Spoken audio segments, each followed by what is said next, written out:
Right, what's happening, people, and welcome back to Joey and Josh. And in today's episode, we are going to debate a case that has fascinated me for years. In fact, in just a couple of months from now, it will mark the 18-year anniversary since the disappearance of Madeleine McCann. A story that captivated both the public and media worldwide. A case that completely divided opinion, and one that I believe has the world completely split when it comes to those opinions. Most significantly, is the narrative that we have been officially told around this infamous mystery correct? Or did something more sinister take place all those years ago? Which, if it did, could prove to be one of the biggest lies and cover-ups that has ever been played out before our eyes. Now, when I say that this case has people split, I really do urge you to do your research on it if you aren't aware of the disappearance of Madeleine McCann. And upon doing so, you will see that that split isn't the opinion of what happened to this girl amongst your average man on the street and your average internet conspiracy theorist. There are literally both countries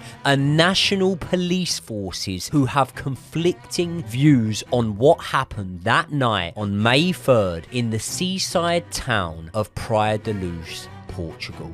But before we get into the sightings, the theories, the controversies, and even recent news on this case that has been coming out, I want to tell you how this is going to play out. And this is going to be a two-part episode. The first of this two-part episode is going to be myself and the big dog, Mr. Josh Aveste, debating the involvement of the parents in the case, Kate and Gerry McCann. And the second part, which will be available exclusively, Josh, for our members up to 48 hours before it's uploaded. We do look after them. So this is the big announcement that we have to just say now. We are announcing channel memberships on the Joey and Josh YouTube channel. And those members will be able to access the second part of this case up to 48 hours before it goes live officially off the Joey and Josh channel publicly. And obviously in the second part of this video, we will be discussing the other alternative theories. We will be discussing other suspects and going through with a fine-tooth and comb every sighting and possibility that could have happened that doesn't involve the parents. However, I think that, is it safe to say that we've got conflicting opinions on this one? I'm actually a bit worried that I'm not going to make out of this room alive, because I think we're going to have a pretty serious argument about this, because our views are quite dissimilar in terms of what actually happened on that fateful evening. So we're going to go through the evidence, we're going to discuss it like gentlemen, and then we'll have a fist fight after the recording. There you go. There you go. But before we do, let's give them a breakdown of the case and what happened on the evening of May 3rd, 2007. But just to make it clear, before we get into it, that we are two normal blokes and we are looking at all of the evidence and the insights that you would otherwise have, which is often filtered through documentaries, through the press, through YouTube videos, and they are all incredibly fallible and they all have their own biases. So remember, all of the evidence that we're going to present in this episode is via them, and it's allegations and it's perspectives that we have as two normal blokes that are discussing a story over a pint in the pub. So take everything we're about to say with a pinch of salt, and let's get into it. So Madeleine McCann was born on the 12th of May 2003 in Leicestershire, England, where she lived with her parents Gerry and Kate McCann, as well as her younger twin siblings Sean and Emily. Madeleine's parents, Gerry and Kate McCann, were both doctors, a trusted and honourable profession, and would have at the time been categorised within the UK as upper middle class. On the 28th of April 2007, the McCanns flew to Portugal for a family holiday where they would stay at the Ocean Beach Club Resort Complex in Praia da Luz, which is a seaside town very popular with tourists on the Algarve coasts. Now, the McCanns stayed in apartment 5A, which was a 2-bedroom ground floor apartment in the 5th block of a group of apartments within the complex. This apartment, as shown on screen, was the last of those apartments in that block, meaning that it led onto the road outside, which was not owned or part of the complex. However, as you can see, the apartment could be accessed from the road due to the small metal gate. Now, this holiday would not just be one that the McCann family attended, it would actually be a group holiday where 7 friends also joined the McCann family. Among these 7 friends were 3 couples, 4 including the McCanns, and a mother of one of the women out of those 3 couples, as well as 8 children, 3 of which were Madeline and twins Sean and Emily McCann. Now, most nights the McCanns and friends would dine out at a tapas restaurant which was part of the resort. However, instead of dining out as a party of 15, which was obviously the 7 adults in question, and the 8 children, the 8 children were actually left unsupervised in their respective apartments. However, despite this being in the year 2007 and baby monitors having been a thing for almost a couple of decades by this point, none of the parents were using baby monitors. They were instead doing what they called regular checks, and the hotel or complex itself actually offered a nighttime creche where parents would be allowed to drop off their babies for a small fee, their children, and they would be looked after so that the parents could enjoy nights out or meals out on their own and then collect their children at the end of the night. Instead, the parents, most notably the McCanns, decided against using the nighttime creche and opted to leave their children unattended in the hotel apartments. Now, apartment 5A, where the McCanns were staying, was said to have the window shutters down and the slide door unlocked that night while they enjoyed their meal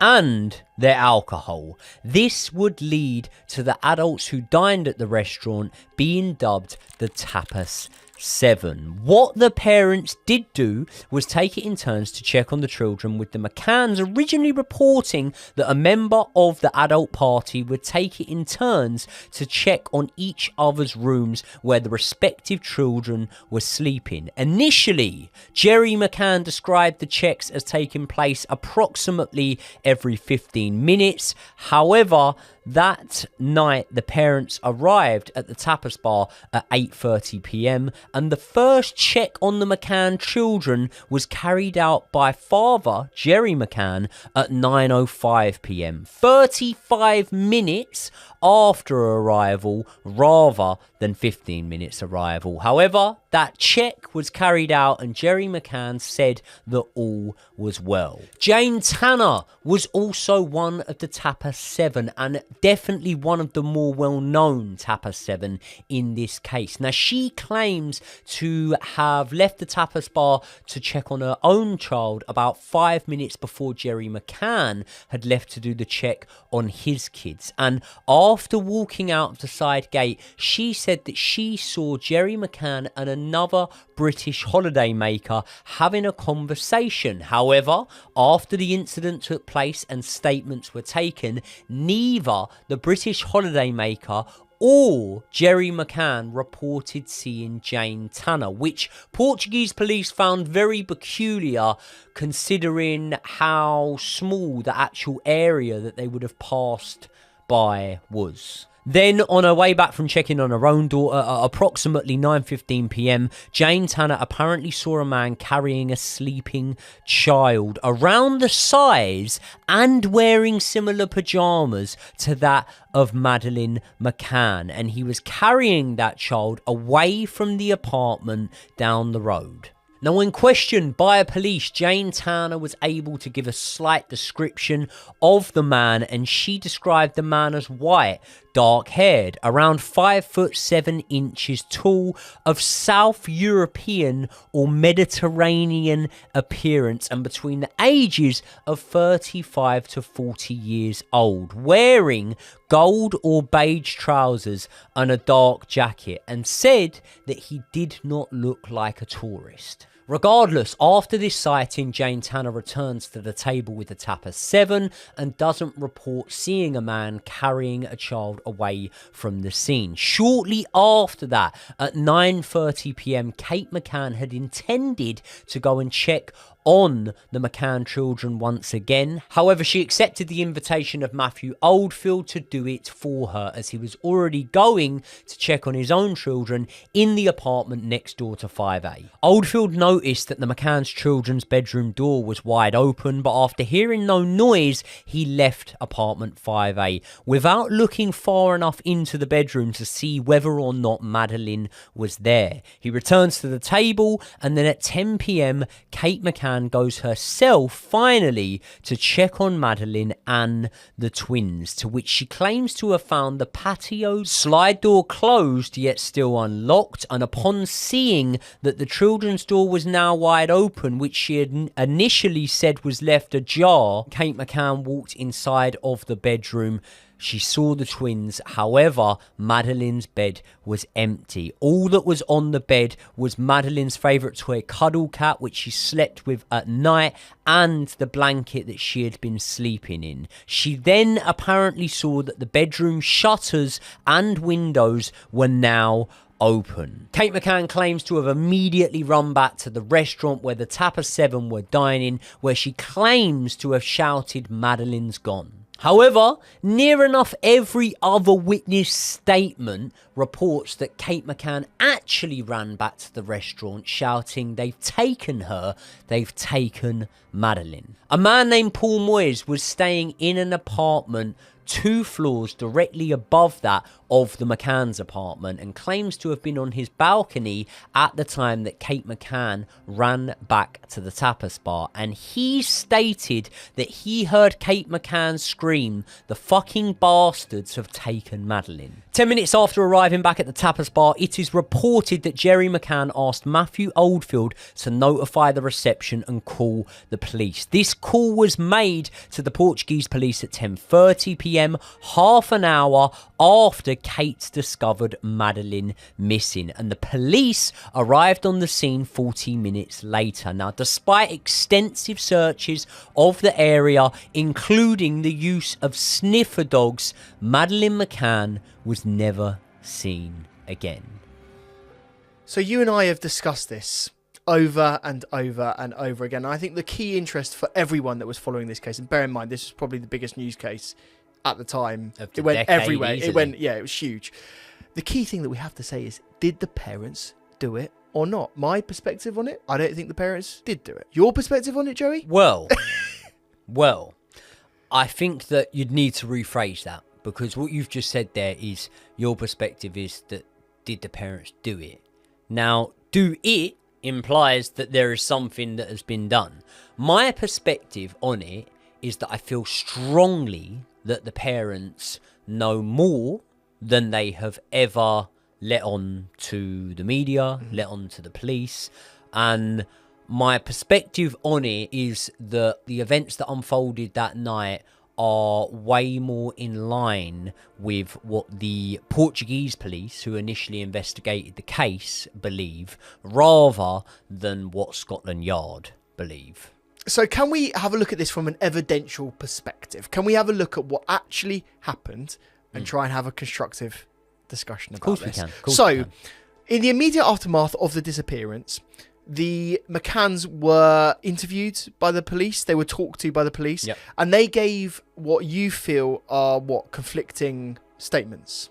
Yeah, Yeah, I think they did that to the police and both the media. So I think that whenever you analyse any case, sometimes it can be good to go in blind because then you don't have any sort of pre-consumption on that case. But I think that you do need to analyse the behaviour of the people that are involved, the people that are suspected. More than often, when anything happens like this, statistics would show you that the people closest to the person who disappeared are usually ones that would know more about it. That doesn't necessarily mean that the McCanns know more than what they're letting on. But for me, when you are able to certify in literally a matter of hours that a family have lied, I don't think that puts them off on the right. So tell us exactly how they did lie then, because I think this is important to actually bring up the words they actually said,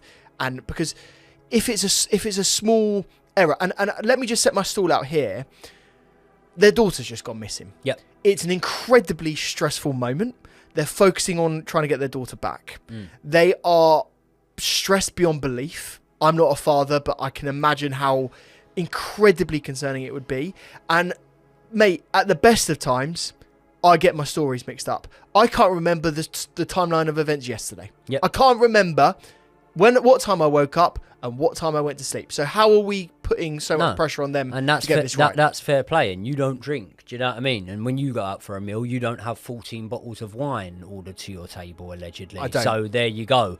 So yeah, maybe the alleged 14 bottles of wine that were ordered to the table might well have skewed the parents' timings and whatnot. But let's start off with the timings. They said at first it was every 15 minutes, and then when they had to actually give a timeline of events, you saw that it wasn't every 15 minutes that the children were being checked on. But more crucially for me is the visibility and the distance that they were from the apartment. This is big. Now, very, very quickly, the ability to view the apartment from the Tapas restaurant was debunked. The distance is so small, it was so close, it was almost like having dinner in your garden. That's a quote. That's a quote, by the way, from Gerry. From Gerry McCann. Yep. The distance was 180 feet from the Tapas bar to the apartment. Now, that is over half the length of Manchester United's football pitch, right? Mm-hmm. So, straight away, yes or no, is that being dishonest? Yes.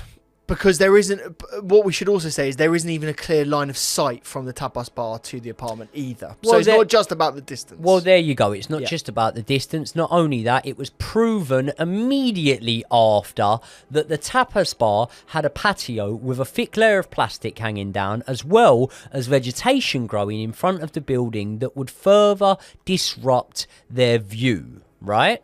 Yeah. So, let me ask you another thing, right? Without a baby monitor, This is the thing which got my back up, right?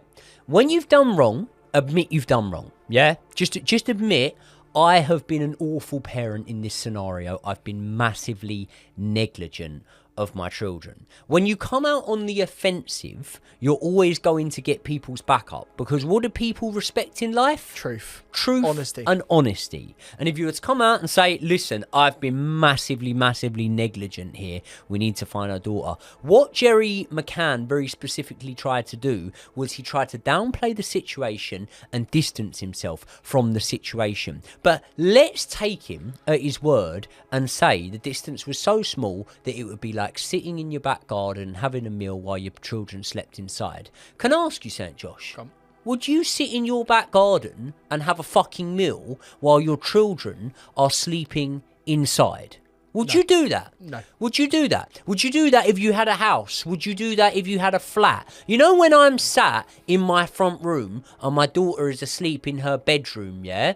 Barring the wall that separates us, and obviously there's a corridor, I leave both doors open. My daughter's never more than, I would say, 7 feet away from me, right? She's at an age, she's 3 years old. I don't have a baby monitor on her anymore. I did in the younger days, and in the younger days I didn't used to leave her unattended. But the reason I leave the doors open and the volume down low is not just because, it's out of sight, it's also out of earshot. You can't hear nothing, right? So say for example, regardless of whether or not they could see, let's take them at their word, which we've already disproven is a lie. You couldn't see it from the you couldn't see the apartment from the tapas bar, right? What about if one of those children were to choke, were to cough, were to cry? You can't hear that. No. You can't hear that without a baby monitor. No. And going back pissed out of your head every 35 minutes, allegedly, is not going to solve that problem that I've just come across straight away there. Now, the last part I will say on the security of the apartment was the sliding door, the windows, and the front door all had the ability to be locked with the children inside of the apartment. The McCanns had keys for all of those locks, yet chose to not have any of them locked. Let me talk about the doors for a second then. Because I believe, and correct me if I'm wrong, that the front door was the only door that could be locked from the outside. Now, if you walked round, which, by the way, is a lot longer of a walk, by the way, if you have to go around. Some people say up to 5 or 6 minutes to the front time, as opposed to the back. Yep. But the back door was the sliding doors, and you could only lock that from within the apartment. Yeah. That's true. And Gerry McCann said that the reason they used the slide doors was because it was louder when you unlocked the front door, so that when they were doing the visits on the children, they didn't want to wake them up. Now, going, by the way, and we'll get to this in a bit, on Sean and Emily, the twins' sleeping pattern, I don't think that would have been a massive issue, waking the kids up, because they slept through the entire thing, which obviously raised a few eyebrows as well. But we'll get to that when we get to it. Now, just quickly, I've got two sort of options to weigh up here. Do I risk waking up my children who I have taken on holiday and left in a foreign country in a room on their own? And obviously the risk of that is if you wake up the children, God, you might not be able to go back to the tapas bar and carry on eating and, more importantly, drinking. Or do I leave them in an unsecure apartment that leads onto the roadway? So there you go. Why don't you come up against that, Josh? What have you got to say about that? You clearly you've just completely done me like a kipper there. Okay, well, I'll tell you what. I will give you something then. The fact of the matter is that if you're implicating the parents, they were with other parents for the entire time. They effectively have what I would say is an alibi to a degree, right? They're there having dinner, whether they're negligent or not, right? They're having dinner. They have other people checking in on the kids all the time. Whether they did that properly or not is another debate to have. But they certainly weren't involved in hiding a baby. How could they do that in that amount of time? We're talking about, yes, 35 minutes. But we're talking about how much time in between that where they were separated from the group checking on the baby. If you said it how it is, the maximum amount of time would be 10 minutes, wouldn't it? Because they would go to the apartment, check it, maximum 5-minute walk, 6-minute walk, check the babies, see if they're all right, come stumbling back. Now, you'd have to be pretty pissed to go any longer than 10 minutes. Might be pretty pissed. But for me, that's a key thing. There's an alibi there. How could they have done anything with malice or anything improper in that time? Explain it to me. No, you're completely right. How could they have done that? Didn't I already say to you that there was only one other member apart from Gerry or Kate McCann who went to check on the McCann children? There was only one. There was only one. What's his name? Matthew Oldfield was that member of the Tapas 7. Also a doctor. Also a doctor. And Matthew, and also leaving his kids unattended in the apartment. I don't know whether his apartment was locked. All we know is the McCann's apartment was not locked. Now, Matthew Oldfield confirmed that he never set sight on the children, didn't he? Yes. So he didn't actually see Madeleine McCann. Didn't actually see Madeleine McCann. Yeah. So going on what you've just said to me in terms of how, would they have been able to do this in that time frame, it raises the question of, was Madeleine taken in that time frame. Now, before we go into that, I want to raise a few more sort of dodgy things with you, and it's all circumstantial, but just things that I found very, very strange. Right, but before we get into that, let me just tell you very quickly about Heights. Heights is the sponsor of this episode, and we really appreciate them working with us. If you want to support the channel, check out Heights. Basically, what they do is they offer 2 key products that I use all the time. One is the probiotic. The probiotic is something that I used extensively because of stomach issues that I used to have. I used to get real problems when I had pizza, which I absolutely loved. I almost thought I would give up pizza, which is a huge problem and a really gutting thing to even think about. But the probiotic I take every day now, and I found that has massively improved my stomach issues. And they also do a daily multivitamin, which I also take, which helps cognition, making sure that you don't feel fatigued. It's been an absolute lifesaver for me. So if you want to up your health game in 2025, make sure you check out Heights. There'll be a link in the description. Now let's get right back into the video. Now, Kate McCann ran straight back out of the apartment, right? Instead of searching the apartment for Madeline. She had said to the police, allegedly, that she saw her in the room, saw that she wasn't in the, in the walking path to the room, and then she ran straight back out, right? For all she knows, right? There could have been an intruder still in that room. Madeline could have been hiding in that room, right? But I understand that the windows are up, in her opinion, or what she said, as her account. And therefore she feels like Madeline has been abducted straight away. Now, if there was even a 1% chance that the person that had abducted my daughter was even in the vicinity, do you know what I do? I pick up both those twins and I run them back with me. I do not leave the twins then unattended on what, let's be honest, Kate McCann would get onto her running. She was quite a good runner, so 5-6 minute walk. She probably got back there in 2 minutes. I don't leave them for the best part of 5 minutes, those twins sleeping on their own. Yeah. Would you do that? The thing is it's very difficult to retroactively analyse someone in an intensely stressful situation. So for me, the way that I'm looking at that is she is so panicked, so concerned to find a missing child. She, loses her mind a little bit and asks for help, which is what the first thing you would do. You would immediately go to the people down in the tapas bar and go, come and help me find this girl. Like, even if she's in the apartment, there would be a panic, mate. And also, this is the thing, similar to the statements, you can't really judge them for the actions that they did in that moment, because, fuck me, different people would act in different ways, wouldn't they? Okay, and how long do you class as that moment? The night? Arguably, yes. Arguably, yes. Okay, let's not judge her for what she did on that night. Let's speak about some more circumstantial things, but things that I find weird. Mate, when my nan passed away, I was given a few possessions of my nan. Some still had a scent on, and I'd have never dreamt of washing them or whatever.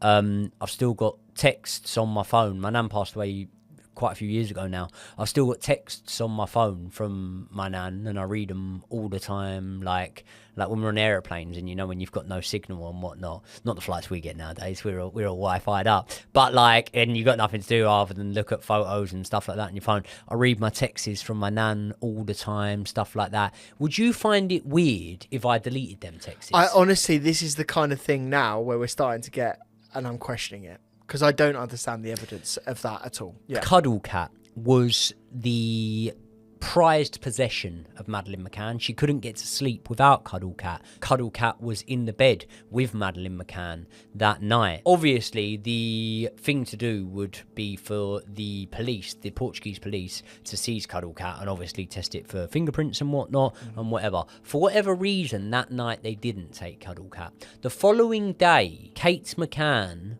washes Cuddle Cat with bleach. Wow. I didn't actually even know this. Why on earth would you wash the scent of your daughter off of her prized possession the day after her disappearance? Especially when, correct me if I'm wrong here, when there'd already been dogs that were there trying to smell for scents to find her the evening of the disappearance. There'd already been a series of dogs in and around the area, so it could have been useful. It could have been useful police information. It doesn't add up. The fact that it was washed with bleach as well was fucking really weird. I'm in training for a fight at the minute, a fight that maybe even by the time this episode goes out, will have been announced. And it's in the not too distant future, right? Very soon. Very important that I'm getting my sparring sessions in, my training sessions in, and whatnot. I'm not going to go into any sort of detail. You know that I've had a really horrific week, something involving family, right? I do know that, yeah. I did not feel at all like going and sparring this morning. I've got the shiner to show it somewhere on the screen right now. Didn't feel like at all going to spar this morning. Now, by the way, no one went missing in my family. No one died in my family. Nothing anywhere near as serious as what happened to the likes of young Madeline, or what we believe may have happened to her, had happened, right? And I personally, and this could just be my personal standpoint, and different people grieve in different ways, different people feel different things, right?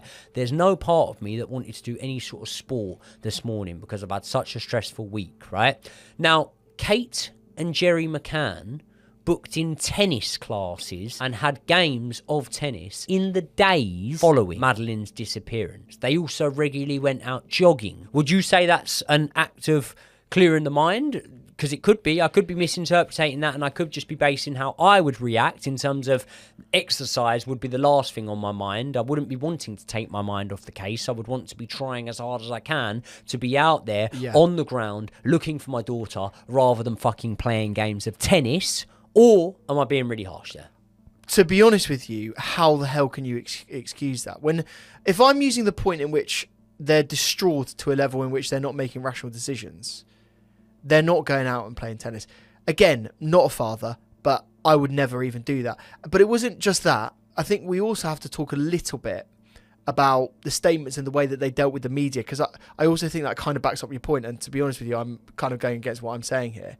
But they hired a PR firm quite soon after the disappearance, I think within a couple of days. And they're obviously courting the media as well. And they'd actually reached out to about 5 or 6 different media organisations as well. Now, this set alarm bells ringing off in my head, because not only am I not thinking about playing tennis the day after my daughter goes missing, I'm certainly not thinking about hiring a PR firm. And no matter how intelligent or smart you are in terms of wanting to get ahead of the case and be on the right course of history, I'm just not thinking about that. So, yeah, mate, that didn't make a lot of sense. By the way, there'll be people in the comment section now that go, well, they were made arguido, they were made, which is, Spanish for suspect. They were made in Portuguese. They were arguidos, and they were made arguidos quite considerably after the time of the disappearance and the hiring of the PR firm. After the time of the now, PR how firm. So how long before you after write it in was? the comments, before you write in the comments, well, yeah, of course they did that because they were suspects. They were not suspects at the time. At the initial time, the Portuguese police believed that Madeline had either wandered off or been abducted. Yes. That's the course of action that they thought. Now, one more thing that I'll say, and again, very, very much speculative. Obviously, the twins remained asleep throughout the whole ordeal with loads of different people in and out of the apartment, all the lights on, the police doing initial sort of forensic searches and whatnot, sniffer dogs in the apartments. The twins slept through that whole thing. Now, there was certain members of the Portuguese police who found that suspicious, and this is why there's often been speculation of Calpol or sedatives being used on the children. There's no hard evidence against that, completely speculative, but a lot of people have sort of brung that up. Should we get on to the hard evidence? Yeah, we can do. The only other thing that I was going to mention on the circumstantial side, I suppose to sort of back up my original point, is if they were doing anything malicious, or if they knew anything about the sort of wherewithal of Maddie, to court the world's media, to bring, let's be honest, we all saw the coverage. I remember this. It was 24-hour news. It was within the news cycle massively. Newspapers, not only are there police, not only are there search dogs, not only are there media, there's the world's media there, right? This became a global story, right?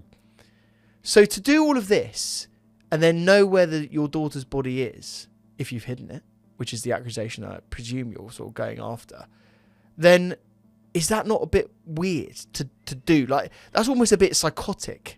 It definitely is weird. I wouldn't say it's psychotic. And I'll tell you why. Because if, for example, the parents were involved. At worst, the thing that I find baffling is that they have never received any sort of punishment for negligence, right? Now, I grew up in the 90s, yeah? This happened in 2007, right? My memories in the 90s when I would be on holiday would be on the Game Boy, I'd be playing, I'd be drinking a Coke, probably dancing to Venga Boys and whatnot, and then I'd crash out in my buggy, right? And then my eyes would open and I'd hear loud music and I would see smoke going past. That was back in the days when you could still smoke cigarettes indoors. Yeah. Your lungs had never been the same. Lungs had never been the same since. I'd hear my mum's voice, I'd hear my dad's voice and whatever, and I'd realise, oh, yeah, we're still out. And then I'd go back to sleep. Yeah? Okay? So, in the 90s, what I'm saying is, like, kids were just in buggies, weren't they? You were just set to go to sleep with your parents when they'd you're go out and about always, and you're always with them.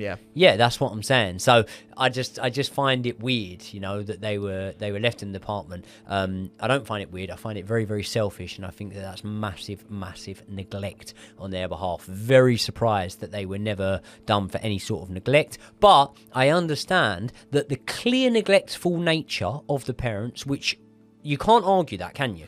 You can't.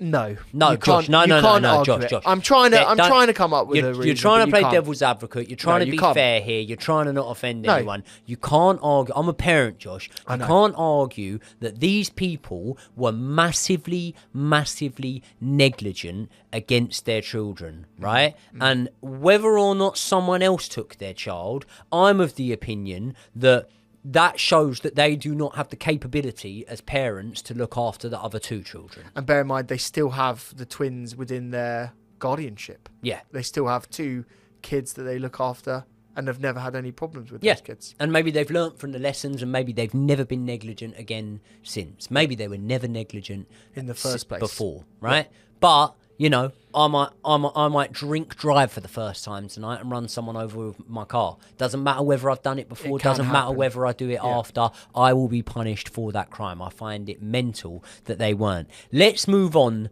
to the hard evidence, which is obviously the cadaver dogs. Yeah, let's talk about them. So these two dogs, they go into the apartment. There is a cadaver dog, and then there's a dog that looks after, identifies blood, isn't there? So these crack dogs, and by the way, you have to say they're pretty amazing creatures, really. They can go in and find this and find scents from miles away. It's actually quite interesting, to be fair, they even can do this. Terrific. They go into the apartment. They also have a sniff around their rental car as well.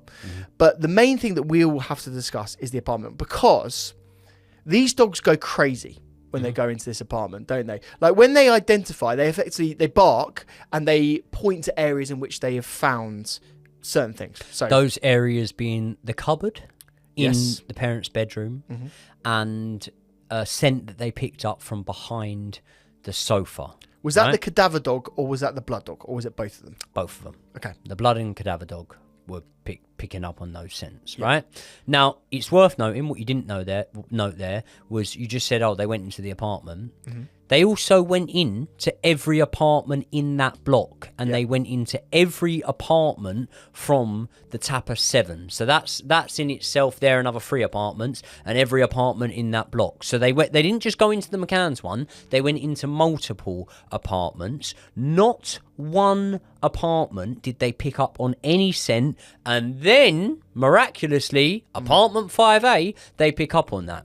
We looked through the records, or the hotel looked through the records, and it is noted that no one on file had ever died or anything like that in that apartment. But there is the scent of blood picked up by the cadaver dogs behind the sofa, and cadaver, which is obviously, deceased body, picked up by the cadaver dogs inside the cupboard, I believe it was. Now, these cadaver dogs aren't 100% accurate, but they were saying that they were somewhere between 50 and 90% accurate, and that then multiplies when you factor in that they didn't bark or pick up on any other scent in any of the other apartments. The only point that I'll then make on this then is, does the cadaver dog's evidence directly implicate the parents? Because we're at the moment just discussing the parents. We're not talking about other theories such as an abduction or a burglary gone wrong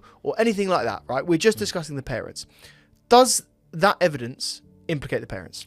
No. I think it's a very good point that you make there. I don't think it does necessarily implicate the parents. I think that it implicates that something happened in that apartment. Would you agree with that? I think you have to say that. Bearing in mind they did ask the apartment whether there was anyone that died or, bled profusely in that area, and they said no. Yeah, but also remember, I know it's not 100%, but remember the cadaver dogs had a high percentage, right, of being able to match it to that person, and it was the scent of Madeline that they were able to identify, right? Fucking smart dogs. There you They're go. Amazing creatures. There you go. So yeah, it suggests that something happened in that apartment. Now, for something to happen in that apartment, if it was regular checks, as we're being told, let's hypothetically say a burglar, and we're going to go into the hypothetical scenarios and the other suspects and whatnot, because we're going to cap this off pretty soon.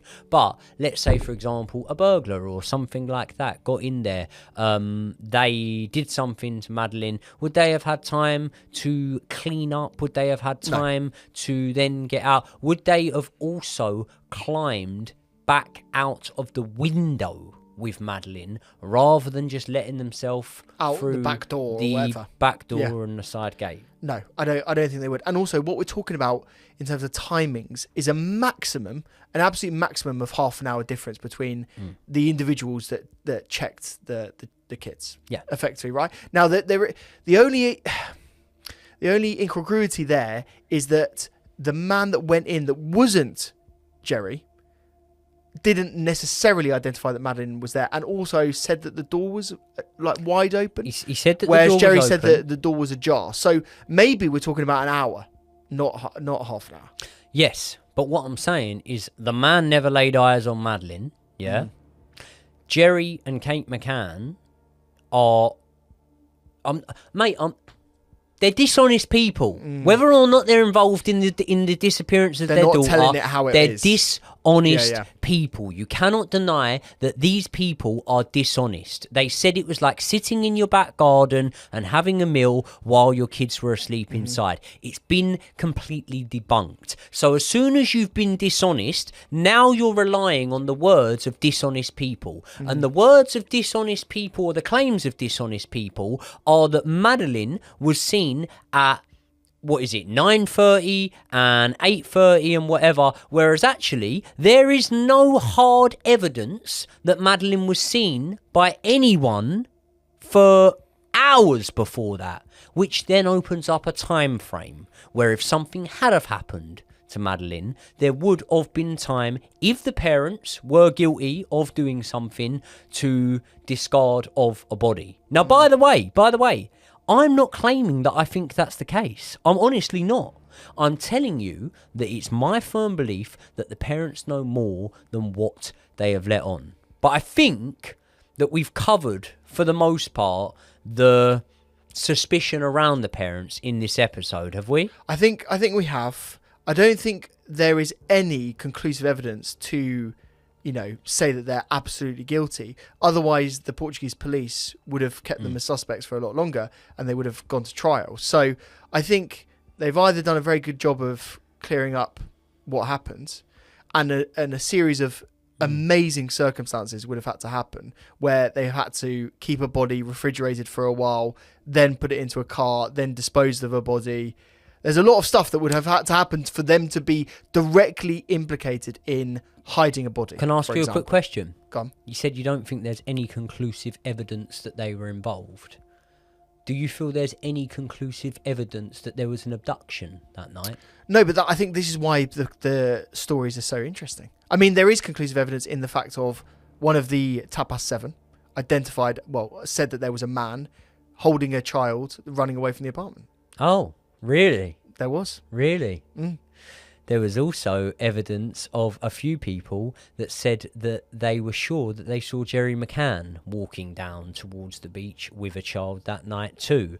And the evidence that you said about one of the Tapas 7, Jane Tanner, by the way, who changed her story on multiple occasions, going from not recognising the man and describing him with the description that we laid bare earlier on, to actually saying she was almost certain it was a man that ended up coming to light as a suspect called Robert Murat. But these suspects that have been in question, the man Christian Bruckner, who now German authorities believe is the leading suspect in the case, and even the woman or women who claim to be Madeleine McCann living alive today, will all be discussed and analysed in part 2 of this debate, which obviously, as we said before, will be dropping up to 48 hours early for members of the channel. How much is the membership, Josh? £5 a month. £5 a month. But Joey, we haven't even explained to them what the other benefits of this are, by the way, because we're not just talking about early access to videos, which you can get, by the way, for absolutely free. So if you don't want to buy a channel membership, that's absolutely fine. You'll get the video on Sunday as normal. Nothing will change, and Joey and I will not begrudge you for a second.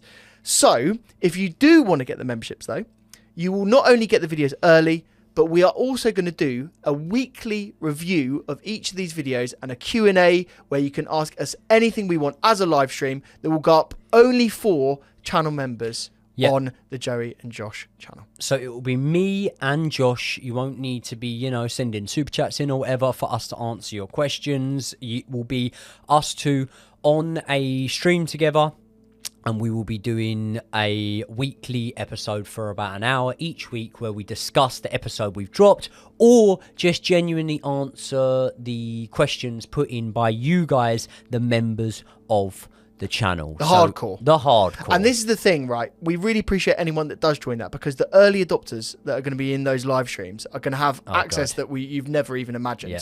You can ask us whatever you want. And listen, I understand that we will have upset a lot of people today. A lot of people will think that I'm a complete conspiracy theorist and whatnot. But at the same time, listen, a man that has no opinions on anything in life is a pretty boring man. But this is the thing. I actually disagree with you. I reckon there's a lot more people that think that there is something peculiar about Gerry and Kate McCann. And if it ever came to light and someone was convicted and brought to justice for this, then I'd be the first person to apologise and hold my hands up and say, the parents didn't know anything wrong. But at the same time, listen, if you're that negligent of your children, then sooner rather than later something bad's going to happen, in my opinion. So that's all I'm saying. What a fantastic episode this has been. I've really enjoyed this. I can tell, by the way, Joey has never been more passionate about filming an episode in my entire life than this episode. I'm a good dad. You've waited. No, but you've waited for this episode. Yeah. You've waited for it. So I really appreciate every single one of you for joining.